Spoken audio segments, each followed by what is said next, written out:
The Pledge of Allegiance. I pledge allegiance to the flag of the United States of America and to the republic for which it stands, one nation, under God, indivisible, with liberty and justice for all.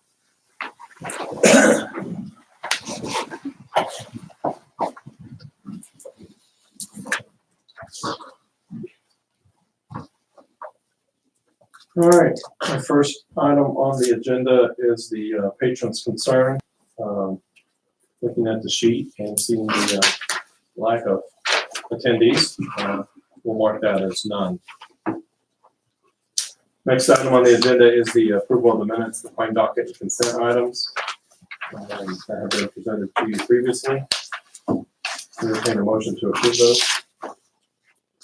I'll make a motion to approve the plain docket, and board minutes, and consent items as listed. I'll second that. So we have a motion by Mrs. Will, seconded by Mr. Schmidt to approve the plain docket as presented. Any comments or questions? All in favor say aye. Aye. All opposed, same sign. Motion carries 5-0. New business, Dr. Camp?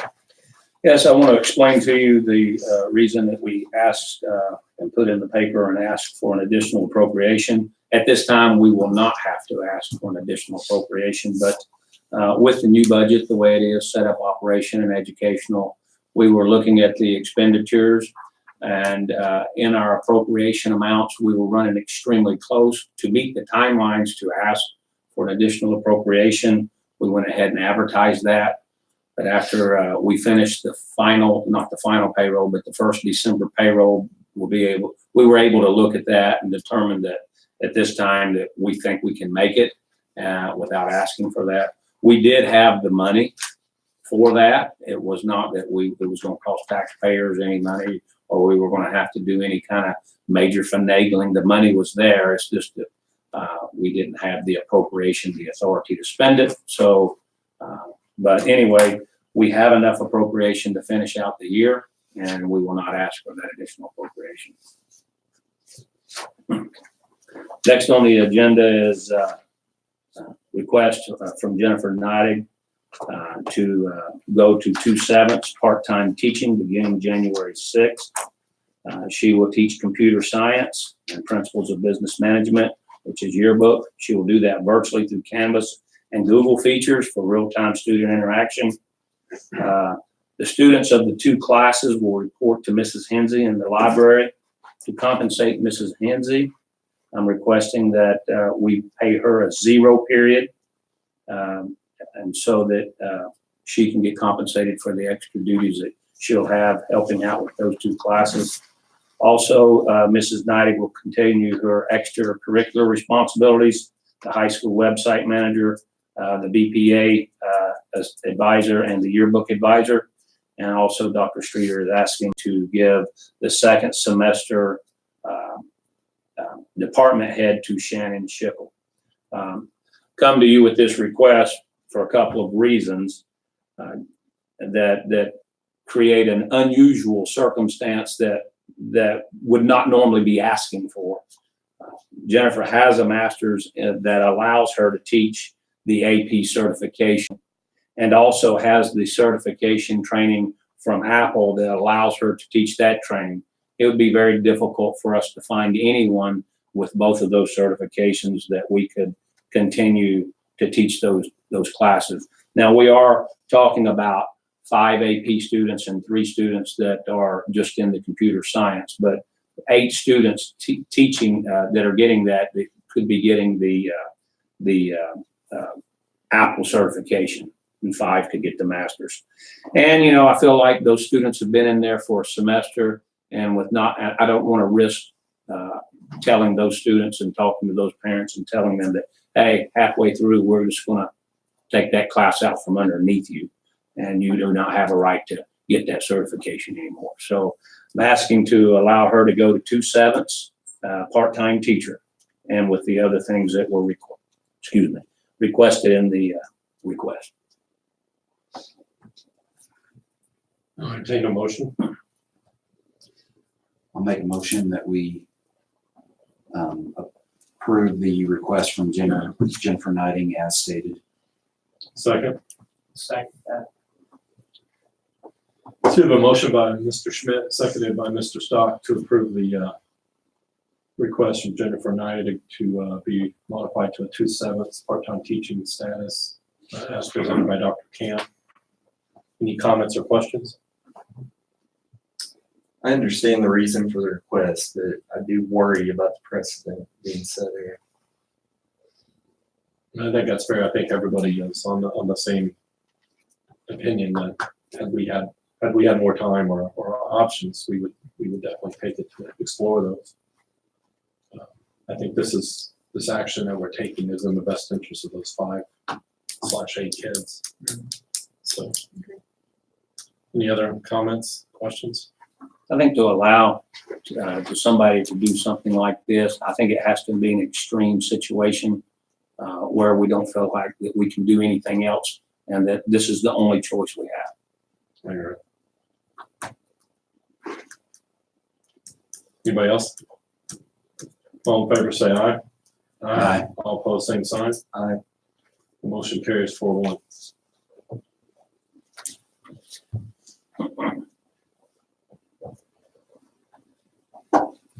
Like to ask the board to approve the professional leave request as listed. Entertain a motion. I'll make a motion that we approve the professional leave request as listed. Second. I'll second. So a motion by Mr. Schmidt, seconded by Mrs. Will to approve the professional leave as presented by Dr. Camp. Anybody have any comments or questions? All in favor, say aye. Aye. All opposed, same sign. The motion carries 5-0. Reports?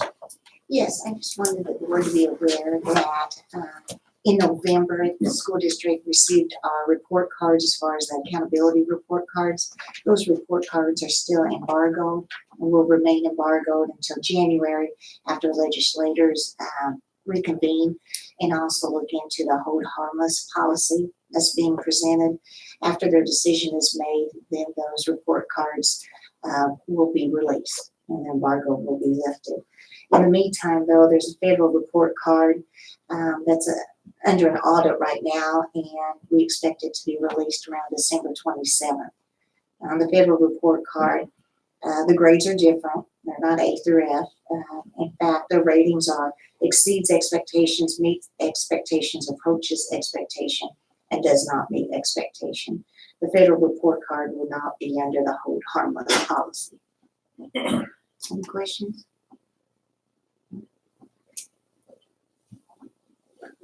Okay, want to review the 1782 notice from 2019 to 2020. Carol Lufer is here. And Carol, if I make a mistake, you correct me. Just stand up and yell at any time. But I think I have this. She works extremely hard on the budget, and she does all this. And so when the 1782 notice comes in, it's like a victory. And so we're excited about that. Hopefully they'll send us our 2019 money before the end of the year, and we finish like we're supposed to finish. In 2019, the tax rate, and I'm not going to, this goes out 4 decimal points. I'm just going to read the 2, but it was 80 cents. And then this year, our tax rate did go up to 87 cents, probably, about 7 cents exactly. And just to show why that went up, there's some good things about this 1782 notice. We did have 3 debts in 19, and they totaled to about 25 cents. We had 10 cents on one debt, 8.5 cents on another, and 6.7 cents on another debt, totaling about 25 cents. One of those debts was a tax neutral debt. It did drop off. I'll explain to you what that did. This year, we basically have a 10 cent debt and a 16.7 debt, which, totals up to about 26 cents. So our debt did go up 1 penny. We did take on the new debt that we're still working on now. So, the reason it looks like that is the fact that the one debt was a tax neutral debt, and that was the school pension bonds. That was the teacher retirement buyout. And that debt was being taken off of operations. We were actually taking it out of bus replacement when all of that was going on. And then when they combined all those, it came out of operations. So with that being said, that debt itself was 6.5 cents or 6.7 cents. So the growth quotient was 3.4% this year. So that allowed the levy to grow. And so we gained 7 cents in our operations fund. And so so it could look like that the debt service only went up 1 penny, but that debt was being paid for out of operations. So anyway, we were able to raise operations back up 7 cents, creating basically the 7 cents differential. What that does for us in operation, and you got to remember, bus replacement, capital projects, or that and debt service are all in that. We were able to raise $3,781,000 last year. This year we were able to raise $4,271,000. So we're able to raise approximately $500,000 more. And so that is operations money, which we can spend on our facilities, buses, and debt. So that is, we feel like it's been a pretty good 2020 budget. Also, if our student population stays at around 1,400, like we have for the last 3-4 years, our education fund will be in very good shape. So, Carol, you got anything you want to add? No, sir. Okay. That is the 1782 report. Hopefully they will give us the last payment installment. The county will give us our last installment fairly soon so that we can finish all in the black. The 2019 budget looks like we're in pretty good shape. I was panicking for about 2 months on the education fund and the additional appropriation, as I said, but with some masterful paying of the bills properly, that we were able to stay under our amount, but we're good there. And Jeff, I think you have the good news report. Yeah, so we've got lots of good news coming out of the schools as always, and we try to highlight these on a go-forward basis. So looks like in October, we had Abby Reiteicher qualified for regionals at the high school level. The boys soccer team won the sectionals, second time in school history. Mallory Moats was named a academic all-state for girls golf. We had Posey County Community Foundation granted us a grant that allowed us to purchase 2 AEDs for North Elementary. We had Zach Lowe receive the Courier and Press Athlete of the Week.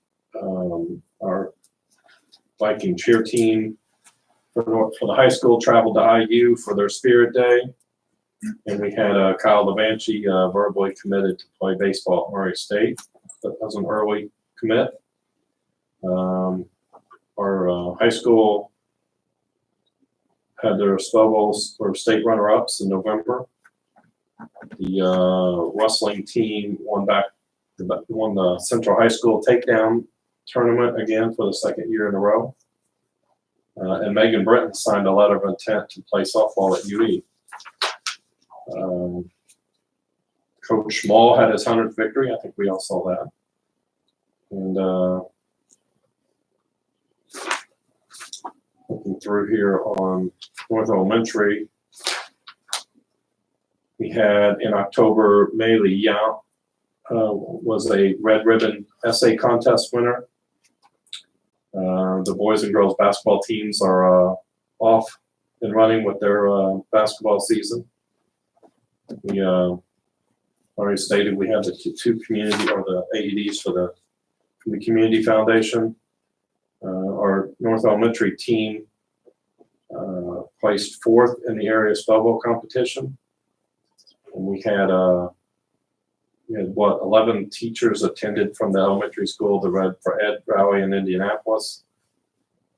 And we had the Poseyville Masonic Lodge donated over $300 to the PTO from their ice cream sales. And that was during the open house, is that right? They did that? Yeah, I think so. Junior high.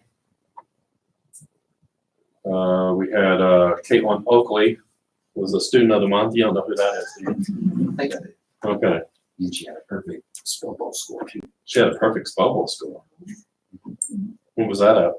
At what level? At the state. At the state level? It's highlighted in there somewhere. Her and some another one.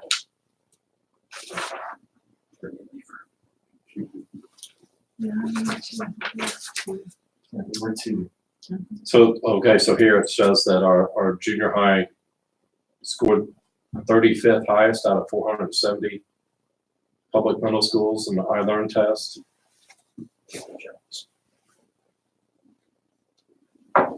Yeah, Caitlin, so down here, our Spellbowl team finished second at the state competition.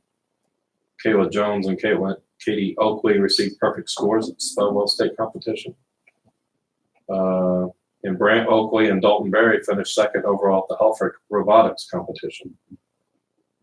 Our junior high teachers have launched their STEM initiative. And then South Terrace, it's hard to read, but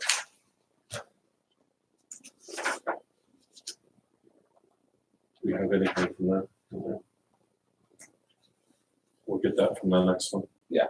We'll get everything caught up. I think their reporting ways is a little different than the other ones. Yeah, and it calls me not to be able to share that with you early, and I'll get that corrected, and we'll be able to report on South Terrace next meeting.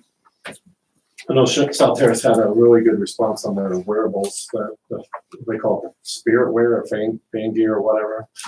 So that's gone over really well. And I know the elementary schools are starting to get hot and heavy with the Beauty and the Beast play. So Yes. lots. So they're doing a combined musical, Awesome. and they've already had tryouts. So now, matter of fact, I think this week is their first meeting or something. Cool. So it should be interesting. I think it's in the spring. It's the presentation. All right. Anybody else have anything for the good of the cause? All right. We'll entertain a motion to adjourn. Make a motion to adjourn. Second. I'll second that. So a motion by Mrs. Schmidt or Mrs. Will and seconded by Mr. Schmidt to adjourn. We are adjourned. Wish everybody a Merry Christmas and Happy Holidays.